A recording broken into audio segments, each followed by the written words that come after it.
Hey everyone, my name is Brooxana and this project is called Identities, Permission to Dream. I'm a local artist in Providence, Rhode Island, and I'm here with another local artist friend of mine. If you want to introduce yourself. My name is Ricardo.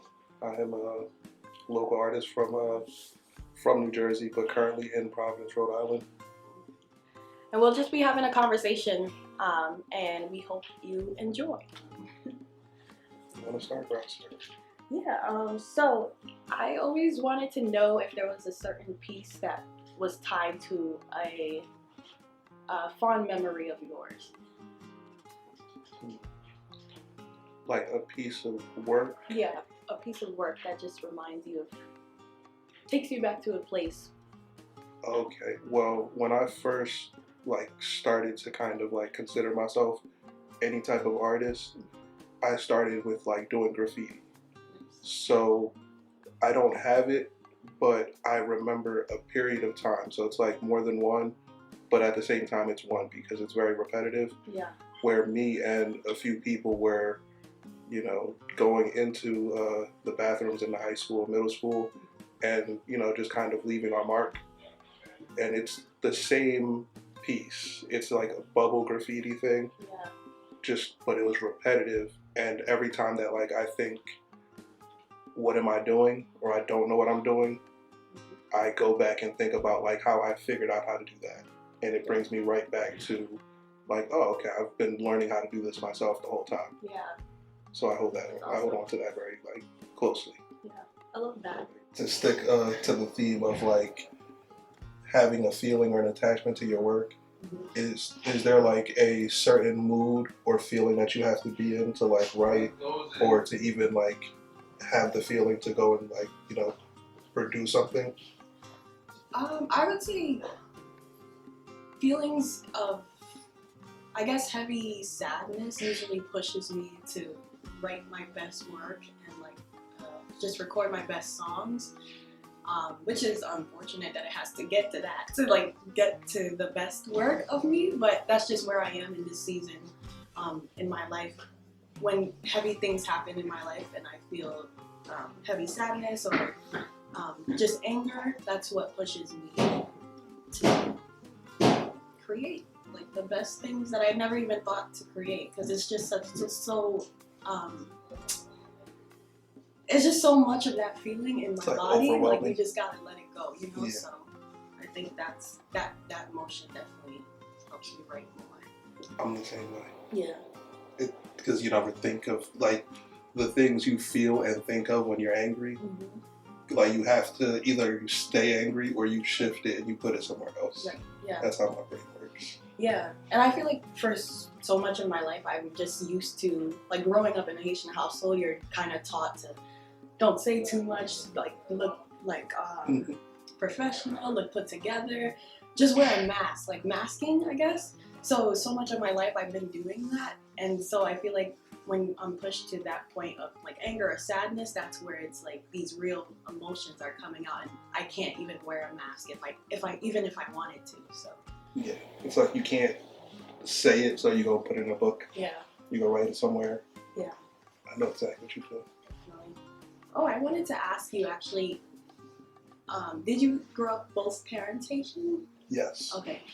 Was there certain areas in your household that kind of inspired your way of seeing art, or influenced how you saw art? Maybe not inside of my house. Yeah. But definitely outside, because outside by myself or with my friends, because every time that I was around family or whatever, I had to be a certain type of person. Yeah, I feel that. Yeah. So I wasn't allowed to be myself really until one, I got older, or two, when I wasn't in the house surrounded by the family. Yeah, that makes sense. Yeah, it was a good time. Okay. Did you grow up with both Haitian parents? Yes. Yeah. Okay. What is a thing that I guess you can distinguish as this is a Haitian thing? Yeah. That you carry with you?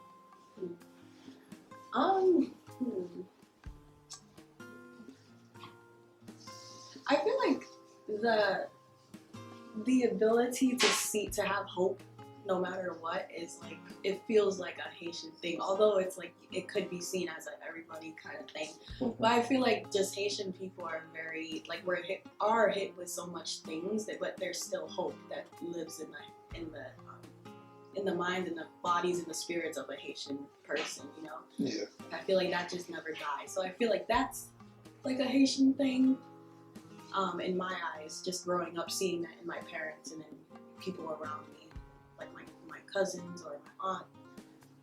No, I agree with that. Yeah. It's very much like, oh, we came here with nothing. Yeah, and You know what I mean? you know, still trying to figure out, still have the hope that we'll figure it out no matter what. So. Exactly. Like, I have aunts.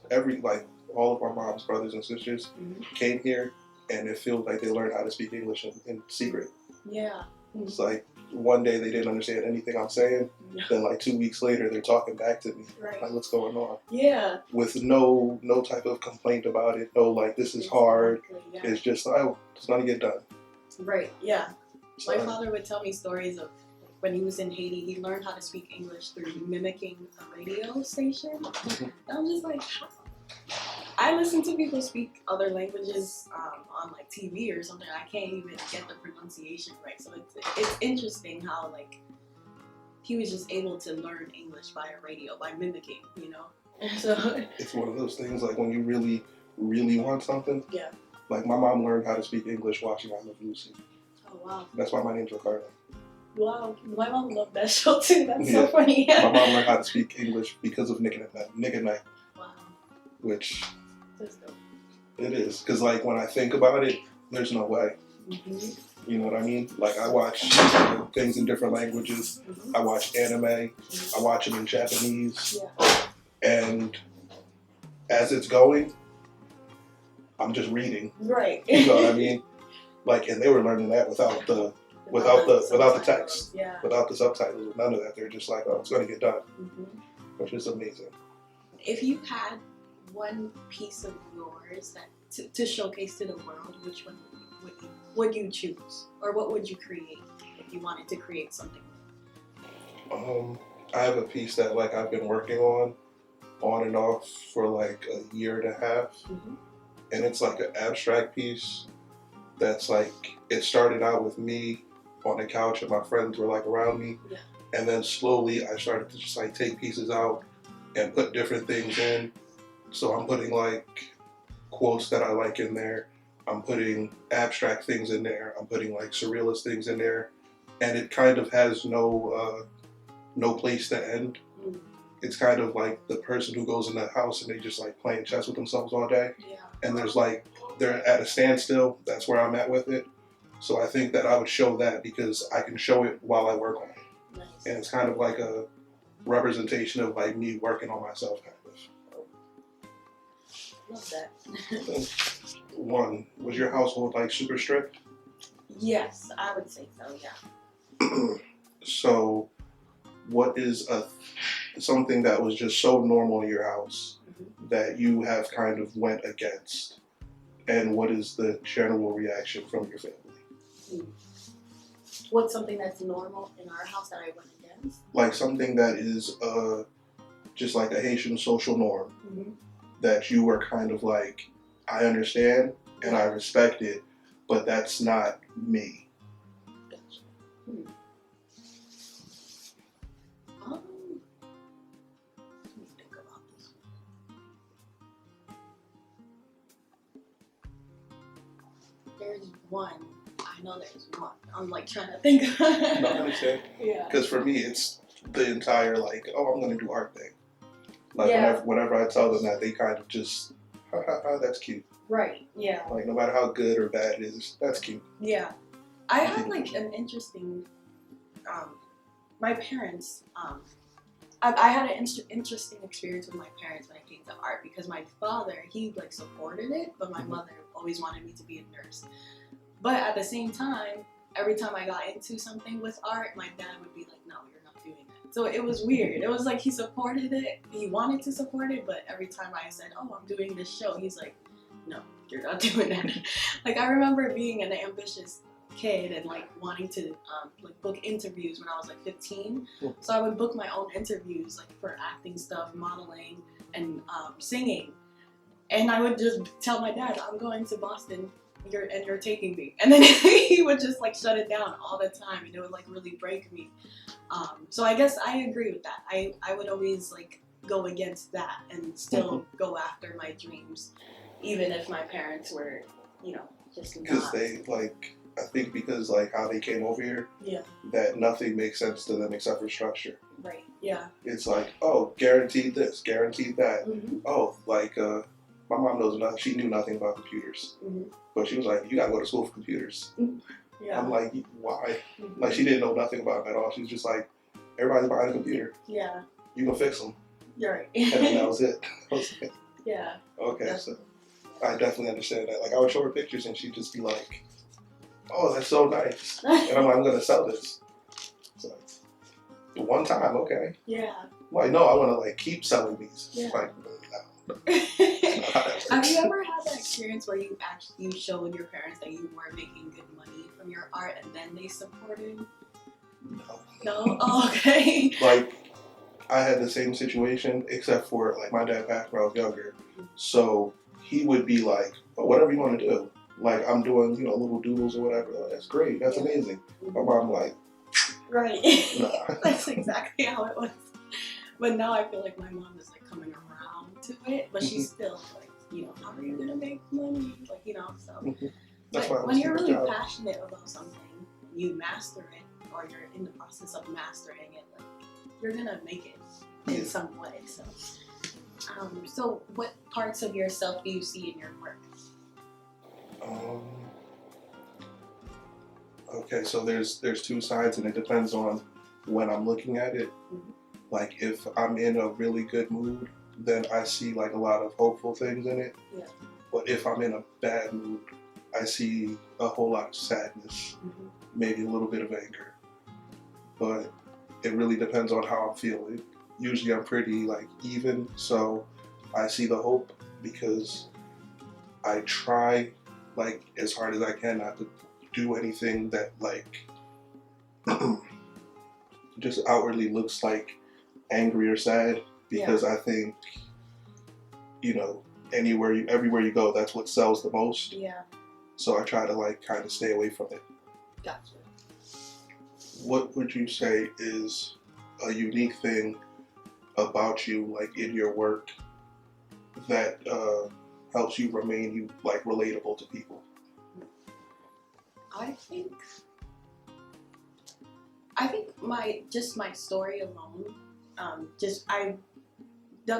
I tried to do a lot of work on myself to see that my story, my journey to music is unique and it's different from everybody else's. So I don't try to compare so much, because we always hear like comparison is the thief of joy. But I always have a problem with comparing myself to other musicians. So just being myself and being true to my own story, I feel like makes me unique already. And as humans, we're already connected in so many ways. So I feel like people will relate and will connect when I share my own true story. No, I got you. That's dope. But how about you? What makes your work unique, I guess? One, I'm still in the process of like discovering what my style is, like how I want things to look. But I kind of want to blend things that I guess people my age or younger would consider like popular culture figures, with older like figures. Like I have a painting I'm working on now with like Martin Luther King, Malcolm X, but then I have James Baldwin and Lorraine Hansberry in it, because I know people will look at two of those people and like I know exactly who that is. Yeah, for sure. And you know, like everything else, like everything that I watch, depending on what it is, especially if it's like factual, I'm doing Googles in the middle of it. Like, oh, this is a real person. Oh, this is a real person. So I want to kind of open that up, because where, you know, Martin Luther King went to college and Malcolm X went to jail. and they both came out of those things and they got their educations. A person like James Baldwin, who I really like focus on, he didn't go to school. School came to him. Like, he didn't go to any university, but he's in curriculum for a lot of universities. Yeah. You know what I mean? Yeah. So I think, and that's how I like learned how to do my art. That's how I learned how to paint and do all that stuff. So if I can bring someone who's like looking at certain people like, well, I can't be Martin Luther King because, you know, I'm not going to school, or I can't be Malcolm X because I don't want to have those experiences of having gone to jail. Mm-hmm. But you can be James Baldwin, yeah, who just said, I'm leaving and I'm going to write. I'm leaving, I'm going to learn how to be an editor on the way. And then become so impactful with the things that you write and the things that you say that there's college courses about you. You know what I mean? You don't have to be either side of the extreme. You can be in the middle. Yeah. So, something like that. I love that.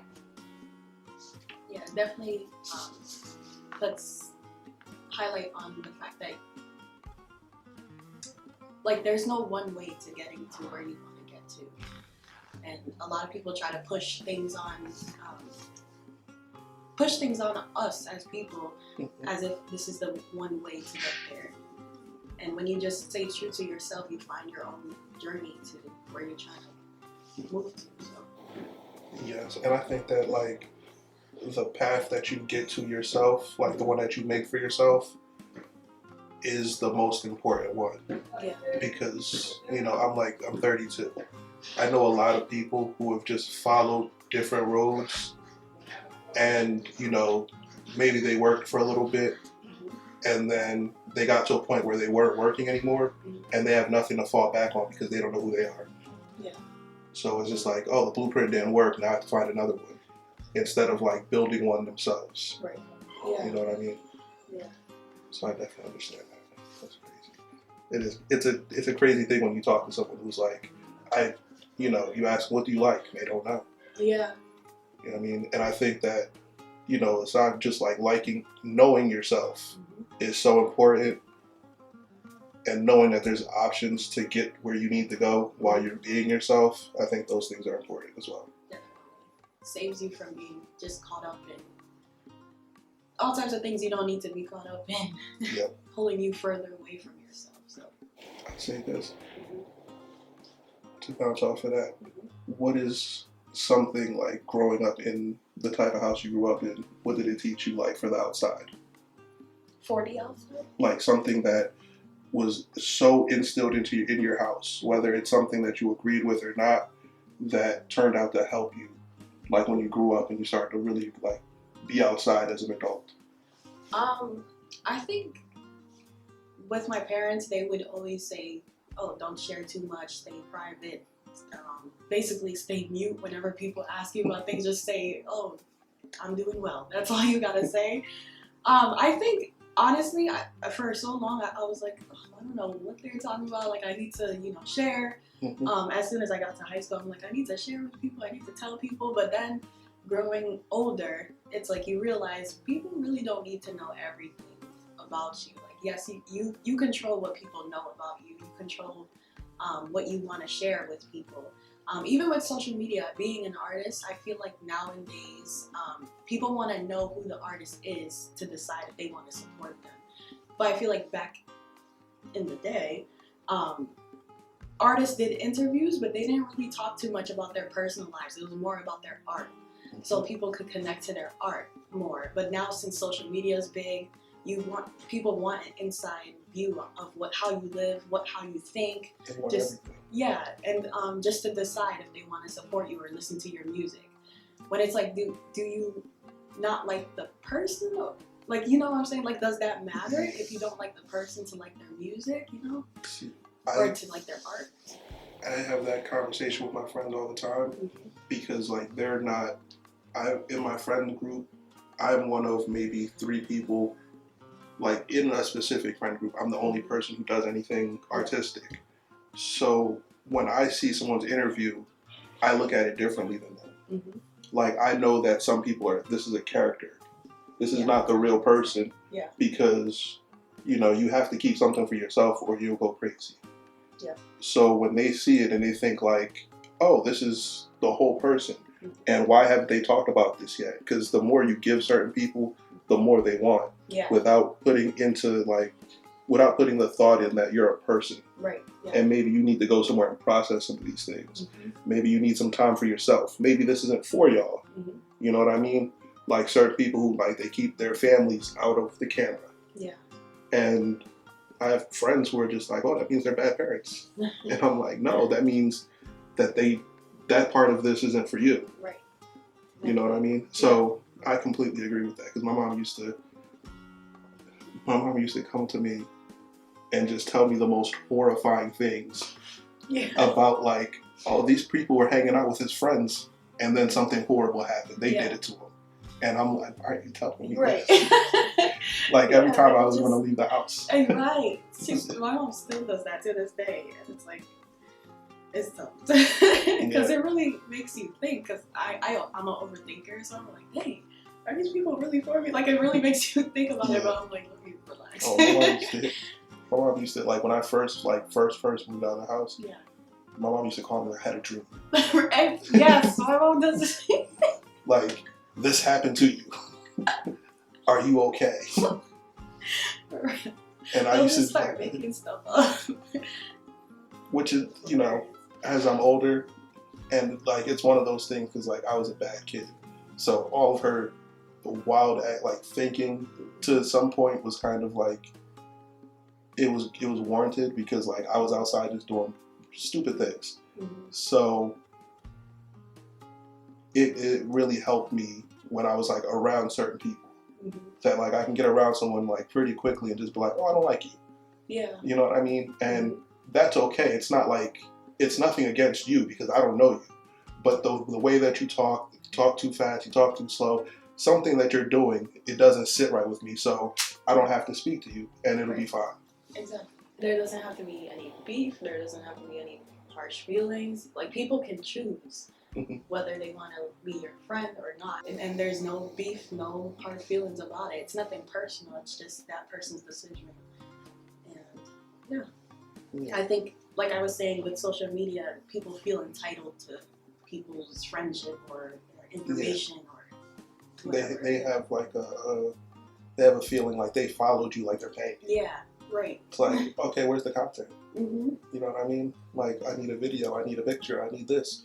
Where's your stories? Mm-hmm. Something happened, why aren't you talking about it? I need to hear it. Or if you take a break from social media, you come back, they're like, where have you been? Like, why didn't you tell us? Or something like that. And it's like, you know, if you really knew me outside of this, then you would know like what was going on with me. Mm-hmm. You know, everybody who's here, you know, they'll hear from me when I decide that they can hear from me. Yeah.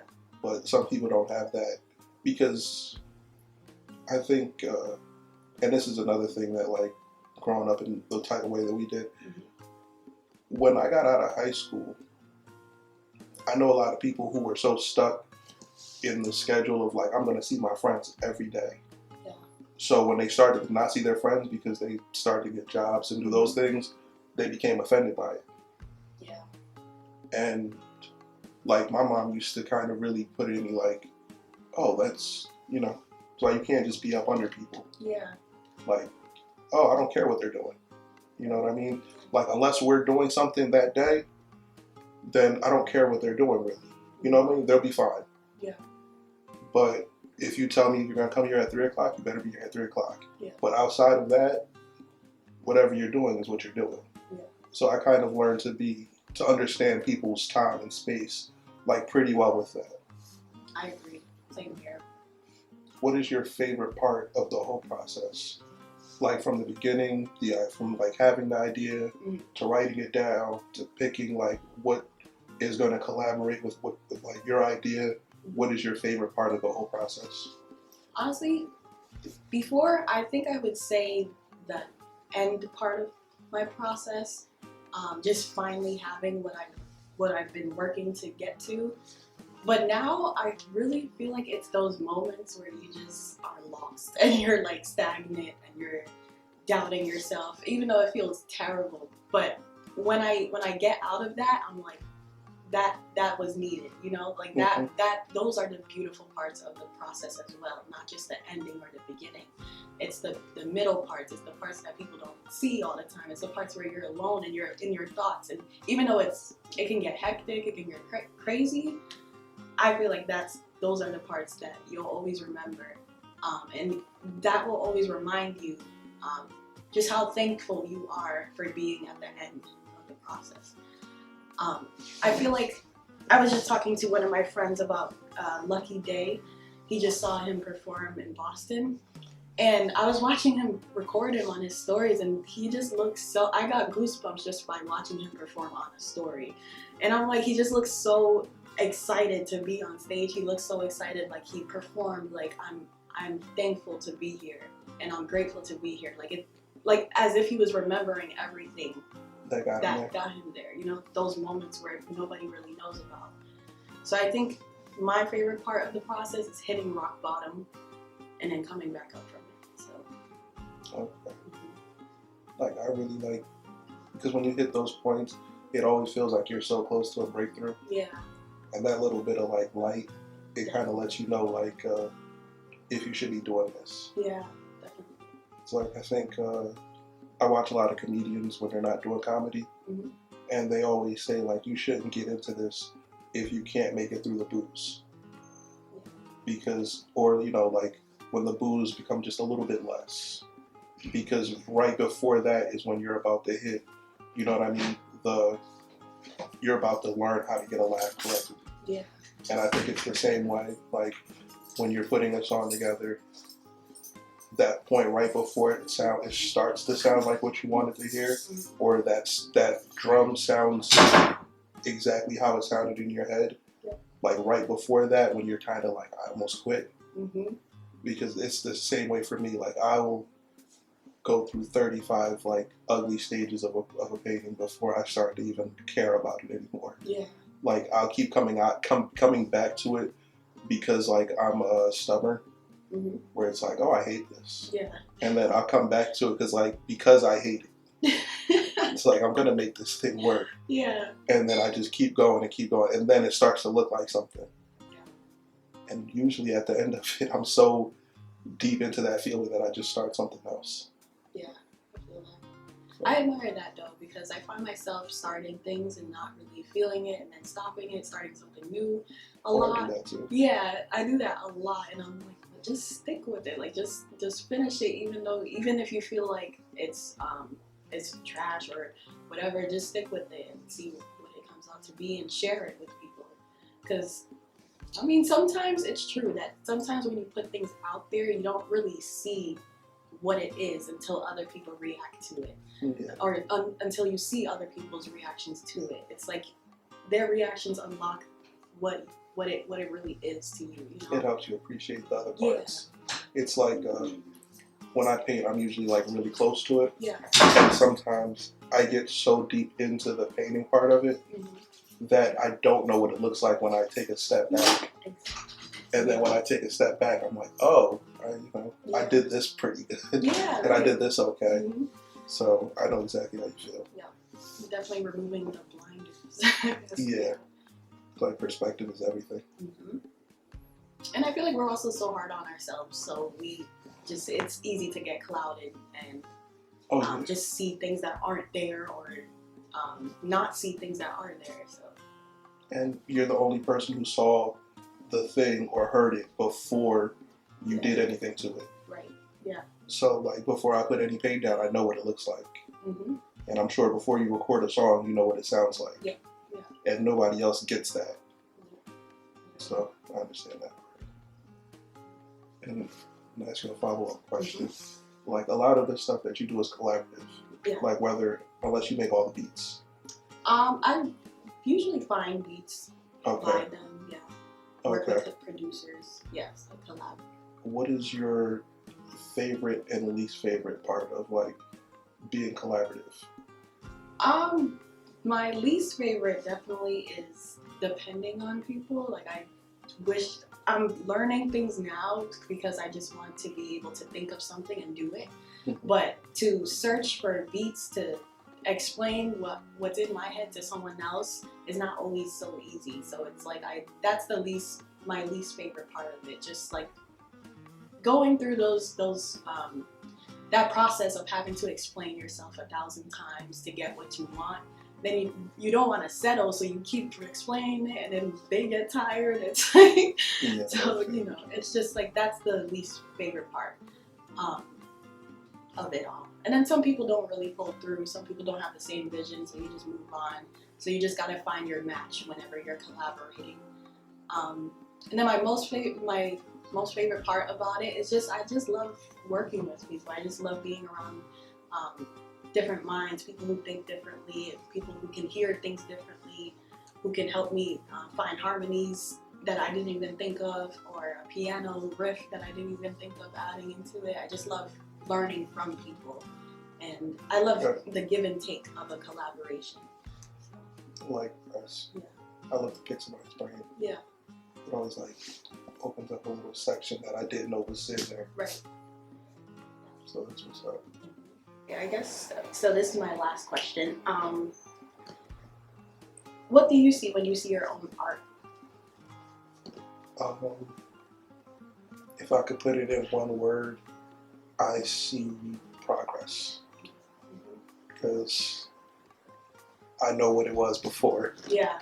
And, there was potential, but I say 2 words, progress and work. Because before, like when I was kind of just like doing it every now and then, there was potential. And then after I put in the work, you can see the progress that I've made. I have 2 more questions. Okay. I'm assuming because you're Haitian that you went to church? Yes, yep. Still go to church, yeah. Okay. But it was interesting because people are always surprised by it, but I'm the only one that ever went to church in my family, like ever since we were young. So. Oh, they didn't make you go? No, they didn't make me go, like at all. So our house is different, and with Haitian traditions, like usually a lot of things are just, we grew up differently because our parents just, I don't know, they weren't really around. They did the best they could, obviously, but they were working all the time. So me and my brothers were just kind of like raising each other, obviously raised by our parents too, but like, we were the most having conversations and like learning from our brothers because they were out in the streets doing things. So we were just learning from them, and my family was never religious. My mom believed, and my father like spent some time in the church. He even like studied some theology, but he never even went to church, or they never forced it on us. I chose to do it because I was just influenced by my private school. I went to St. Patrick's Academy. It was like a pretty diverse school. It was like Black and Hispanic kids, and they really taught me what religion was, so I chose to go because of that. And I still do to this day. That's what's up. I think that that makes the difference, because my house was not like that. Yeah. My house was very much like, even my mom, because she worked, so that whole part of like 4 to 12, so as soon as I got out of school, she was going to work. Right, yeah. And if she worked on Sunday, she'd be like, she'd pack up a little thing, get our clothes together, like, you're going to walk to church now. Yeah. You know what I mean? So we had like zero choice. Wow. But I don't think that takes away from the question. How did that affect like your work? Or like what part of that goes into your work, if any of it? My religious side. So I feel like a lot of it goes into my work because that's just where it comes from. That's like the initial place that it comes from, that I believe it comes from, like what God like placed in me. So it was hard for a while. I even fell into some kind of like depressive state after graduating high school, because I was told that I was basically disappointing God by following my own music. So like I thought I was so like heavily into my religion. I thought like, God, you're disappointed in me? Like this is true, and I trusted this person. That's one regret that I have, because I wish I wouldn't have let other people influence me so much to let me think, let me believe what they were telling me.